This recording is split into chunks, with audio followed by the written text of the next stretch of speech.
ಕಲೆ, ನಾಟಕ ಮನುಷ್ಯನ ಜೀವನದ ಒಂದು ಮುಖ್ಯ ಭಾಗ. ಇದನ್ನೇ ವೃತ್ತಿಯಾಗಿಸಿಕೊಂಡಿರುವ ಶ್ರೀಮತಿ ಪೂಜಾ ಗಾಂಧಿಯವರು ಉತ್ತರ ಪ್ರದೇಶದ ಮೀರತ್ ನಗರದ ಪಂಜಾಬಿನವರು.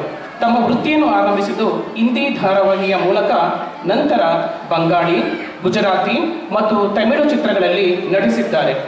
ಇವರ ತಮಿಳು ಚಿತ್ರ ಕೊಕ್ಕಿಯಲ್ಲಿನ ಮನೋಜ್ಞ ಅಭಿನಯವನ್ನು ಗಮನಿಸಿದ ಯೋಗರಾಜ್ ಭಟ್ರ್ ಅವರು ಮುಂಗಾರು ಮಳೆ ಸಿನಿಮಾದ ನಾಯಕಿಯಾಗಿ ಆಯ್ಕೆ ಮಾಡಿದರು.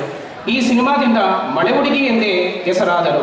ನಂತರ ಮಿಲನ, ಕೃಷ್ಣ, ನೀ ಟಾಟಾ ನಾ ಬಿರ್ಲಾ, ಆಕ್ಸಿಡೆಂಟ್, ತಾಜ್ ಮಹಲ್, ಗೋಕುಲ, ಜೋಗಯ್ಯ, ದಂಡುಪಾಳ್ಯ ಮೊದಲಾದ 48ಕ್ಕೂ ಹೆಚ್ಚು ಕನ್ನಡ ಚಿತ್ರಗಳಲ್ಲಿ ಅಭಿನಯಿಸಿದ್ದಾರೆ.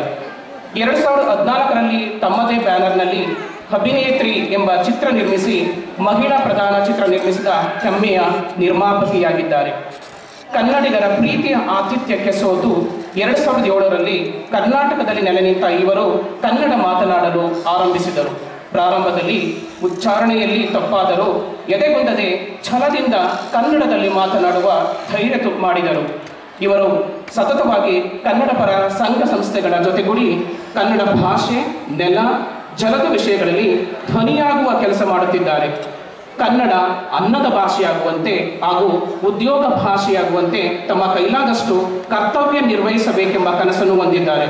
ಸಿಲ್ಕ್ ಕನೆಕ್ಟ್ ಪೋರ್ಟಲ್ನ ಮೂಲಕ ಕನ್ನಡಿಗರ ಕೌಶಲ್ಯ, ಮರುಕೌಶಲ್ಯ, ಉನ್ನತ ಕೌಶಲ್ಯ ಮತ್ತು ಉದ್ಯೋಗದಲ್ಲಿ ಅವಕಾಶಗಳು ಸಿಗುವಂತೆ ಯೋಜನೆ ಜಾರಿಯಾಗಬೇಕೆಂಬ ಮಹತ್ವಾಕಾಂಕ್ಷೆ ವರದಿಯನ್ನು ಕನ್ನಡ ಅಭಿವೃದ್ಧಿ ಪ್ರಾಧಿಕಾರಕ್ಕೆ ಮತ್ತು ಕರ್ನಾಟಕ ಸರ್ಕಾರಕ್ಕೆ ಸಲ್ಲಿಸುವ ಮುಖೇನ ನಿಜವಾದ ಕನ್ನಡತಿಯಾಗಿರುವ ಇವರು ನಮ್ಮ ಕಾರ್ಯಕ್ರಮಕ್ಕೆ ಮುಖ್ಯ ಅತಿಥಿಗಳಾಗಿ ಆಗಮಿಸಿ ಕಾರ್ಯಕ್ರಮಕ್ಕೆ ಮೆರುಗು ನೀಡಿದ್ದಾರೆ.